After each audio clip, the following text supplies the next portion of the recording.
Hi, it's Bruce. It's Monday, March 14th, and I'm broadcasting from home on a Monday today because I'm homesick. I've just gargled. I've tried to clear up my voice a little.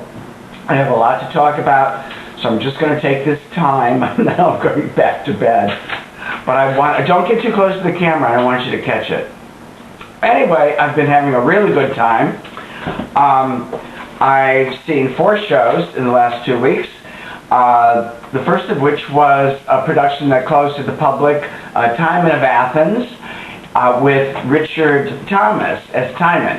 Shakespeare's Timon of Athens is something that's not produced a lot, so we're really happy to go get a couple tickets and get down there.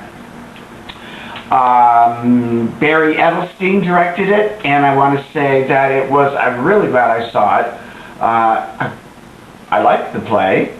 And there were really good performances. Besides Richard Thomas, some great people in it were Mark Nelson, Che Allende, and Carrie Donaldson.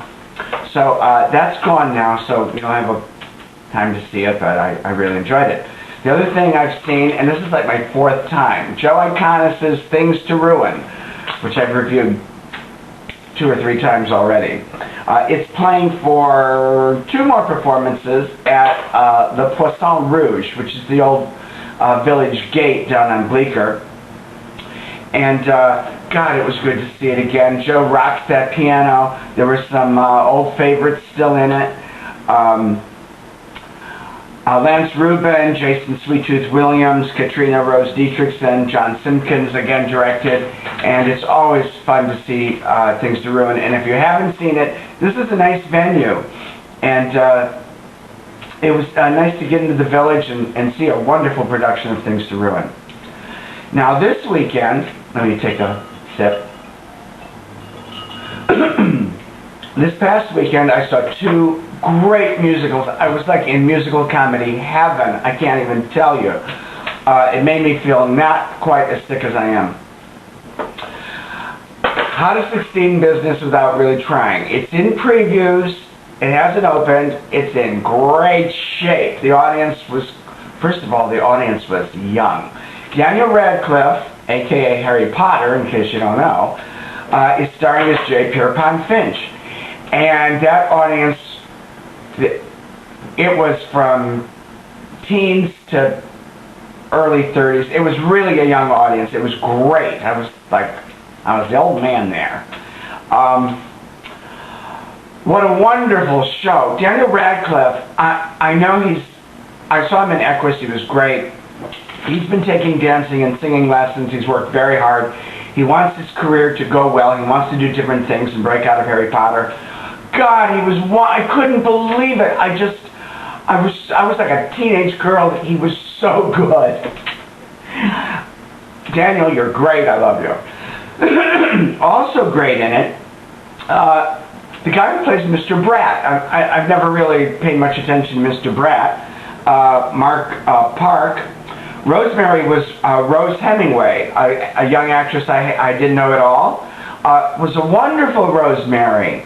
John Larroquette as J.B. Bigley. Well, if he doesn't have a Tony, he at least has a Tony nomination. He's really great. I guess it's his New York stage debut.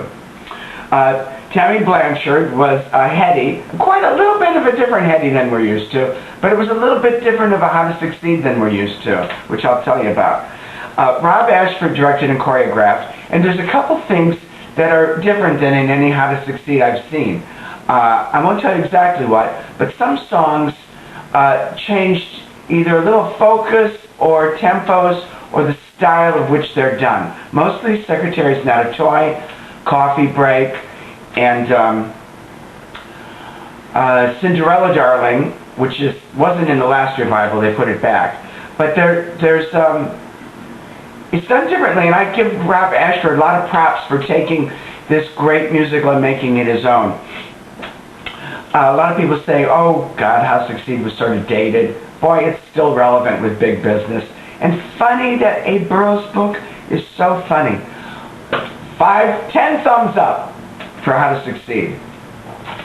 Wonderful, playing at the Al Hirschfeld on 45th Street. Excuse me.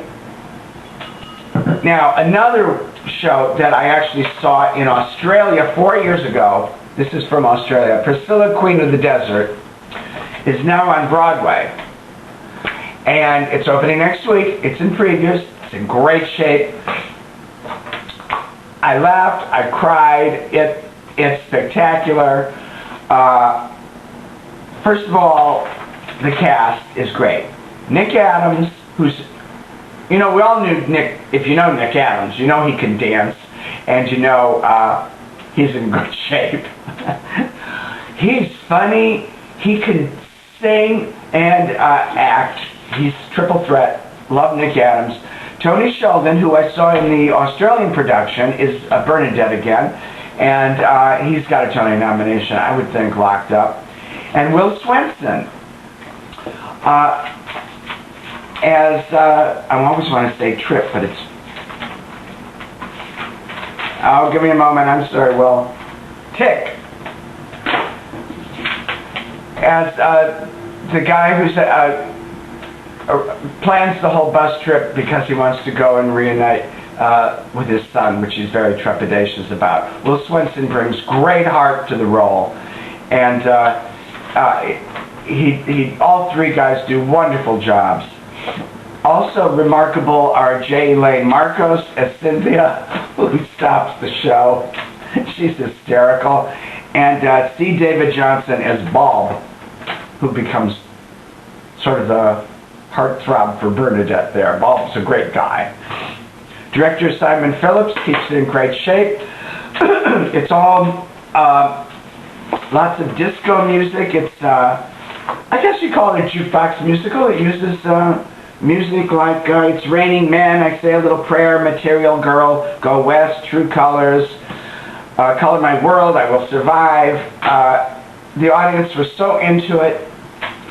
What's great is that it was quite different from the Australian production. Let me just tell you some songs that were in the Australian production that weren't in this one. Downtown, I've Never Been to Me, Both Sides Now by Joni Mitchell. So they really shaped up the musical for American audiences, tailored it a little bit more, put some Madonna music in it. And boy, you leave on a high. The audience is standing and dancing, sort of like Mamma Mia. It's not for kids. It's not for kids, but it's for everybody else. And it's wonderful, wonderful the way the audience bonds with the lead characters. And when something bad happens to the lead characters, the audience actually is aghast. You verbally hear them go, "No! Oh!" So Priscilla, Queen of the Desert, opens next week at the Palace. How to Succeed is at the Al Hirschfeld. They'll be ensconced on Broadway. Get your tickets now. It was musical comedy heaven.